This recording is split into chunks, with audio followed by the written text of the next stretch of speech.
جی السلام علیکم. پہلے تو میں آپ کے چینل آپ کا بیحد مشکور ہوں جنہوں نے ہمارے لیے اپنا قیمتی ٹائم نکالا.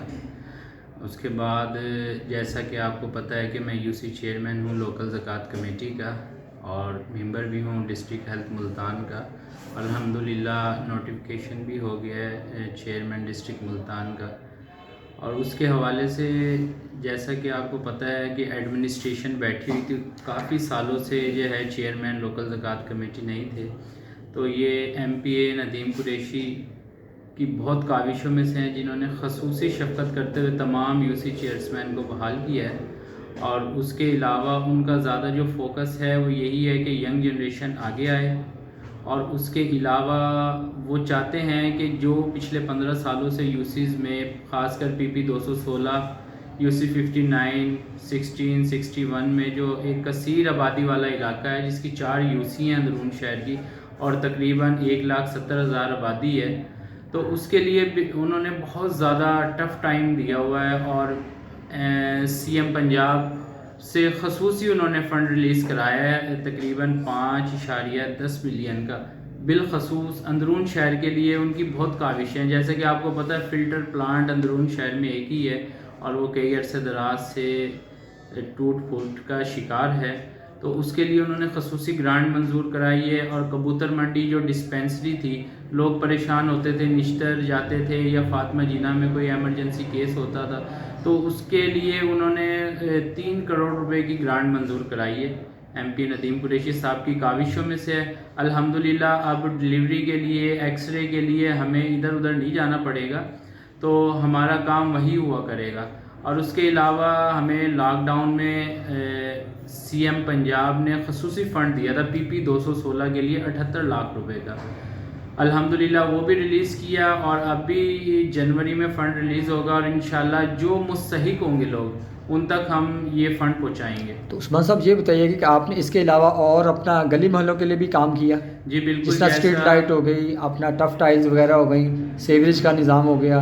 جی بالکل. جیسا آپ کو پتہ ہے کہ حسینہ گائی مارکیٹ میں 300 فٹ کی پائپ لائن ہم نے واسطہ کی وہاں ڈلوائی ہے جو تقریباً مشرف دور کی ڈلی ہوئی تھی جب میئر تھے فیصل مختار صاحب. اس کے بعد ابھی تک کوئی کام نہیں ہوتا. الحمدللہ یہ بھی ندیم قریشی صاحب کی کاوشوں میں سے ہے جنہوں نے 300 فٹ کی حسینہ گائی پائپ لائن واسطہ کی ڈلوائی ہے. اور جہاں تک ٹف ٹیل اور سیوریج کا الحمدللہ حسینہ گائی اور اندرون شہر جیسا کہ ندیم قریشی صاحب نے خصوصی فنڈ کے ساتھ پاک گیٹ حرم گیٹ دلی گیٹ یہ تمام ایریے سے پائپ لائن جائے گی واسطہ کی. یہ جتنے گٹر شٹر کے پرابلم ہیں بڑے گٹر ڈلیں گے انشاءاللہ اور یہ تمام مسائل حل ہو جائیں گے.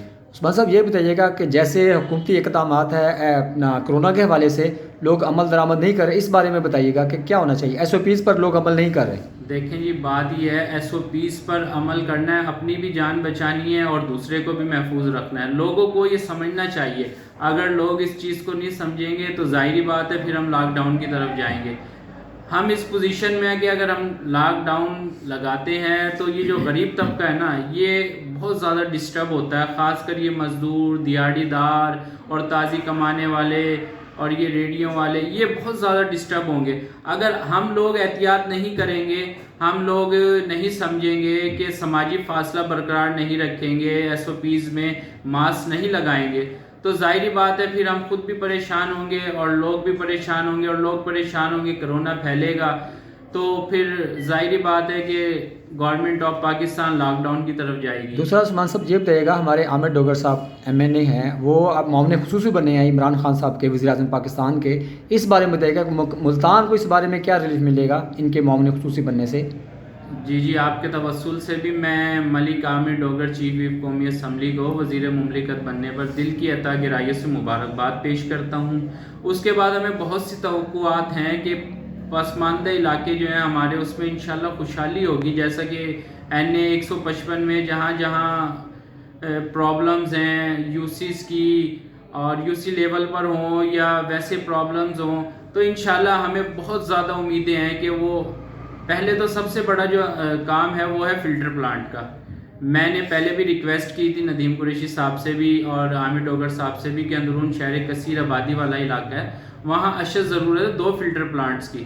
تو انہوں نے ہمارے سے وعدہ کیا ہے کہ انشاءاللہ ہم یہ فلٹر پلانٹ بھی اور اس کے علاوہ جو بھی پیچیدہ مسائل ہیں وہ حل کرائیں گے انشاءاللہ۔ عثمان صاحب آئندہ الیکشن میں آپ الیکشن لڑیں گے؟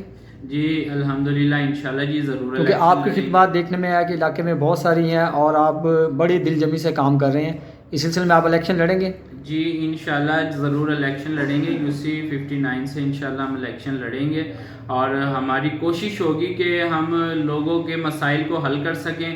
ہم نے آپ جانتے ہیں ہم نے عرصہ سیاست میں گزارا ہے، لیکن سیاستدانوں نے جو ہمارے ساتھ کیا ہے کام نہیں کیے، لوگ پریشان ہوئے ہیں، اس کی وجہ سے بڑے لوگ بزن ہیں، ہم کہہ دیتے تھے اس کو ووٹ دے دیں جی یہ آپ کا کام کرے گا وہ کرے گا، بڑے ہم مایوس ہوئے، لیکن انشاءاللہ اب ہم الیکشن لڑیں گے اور مسائل کو حل کر کے دکھائیں گے۔ سیکٹریٹ کے بارے میں بتائیے گا کہ ملتان میں سیکٹریٹ وجود میں آ چکا ہے، اس میں بتائیے گا شاہ محمود قریشی صاحب نے بہت کوششیں کی ہیں، اس بارے میں بتائیے گا سیکٹریٹ سے نوجوانوں کو روزگار ملے گا؟ جی الحمدللہ سیکٹریٹ تو آپ کے سامنے کام سٹارٹ ہو گیا ہے، لیکن اس کا کریڈٹ ٹھیک ہے شاہ محمود صاحب کی بھی مہربانی، لیکن اس کا جو کریڈٹ جاتا ہے نا وہ کریڈٹ جاتا ہے MP ندیم قریشی کو۔ جس طرح انہوں نے ملتان کا مقدمہ لڑا، تمام MPAs اور MNAs ایک سائڈ پر تھے، جس طرح انہوں نے آواز بلند کی اور جس طریقے سے انہوں نے جگہ جگہ اپنی آواز کو بلند کیا اور ملتان سیکٹریٹ کے لیے کوششیں کی، تو میں ان کا بے حد مشکور ہوں، اس کے بعد شاہ محمود صاحب کا بھی مشکور ہوں، لیکن ہماری حکومت پنجاب سے یہ درخواست ہے کہ سیکٹریٹ سے ملتان میں ہی ہو، یہ جو ڈبل پالیسی ادھر بھی سیکٹریٹ ادھر بھی، ہم اس کو نہیں مانتے۔ ملتان میں سیکٹریٹ ہونا بڑا ضروری ہے کہ ملتان ایک کثیر آبادی والا علاقہ ہے اور کافی سال پرانی وراثت ہے۔ ہم انشاءاللہ امید کرتے ہیں کہ یہ سیکٹریٹ بن رہا ہے، نوجوان جو ہے ہمارے نوجوان طبقہ جو اپنی صنعتیں وغیرہ کافی سالوں سے ایک مایوسی کا شکار تھا کہ نوکریاں نہیں، انشاءاللہ نوکریاں نکلیں گی، ان لوگوں کو ملیں گی اور ان لوگوں کا پہلا حق ہے نوجوانوں کا۔ ٹھیک ہے، بہت شکریہ۔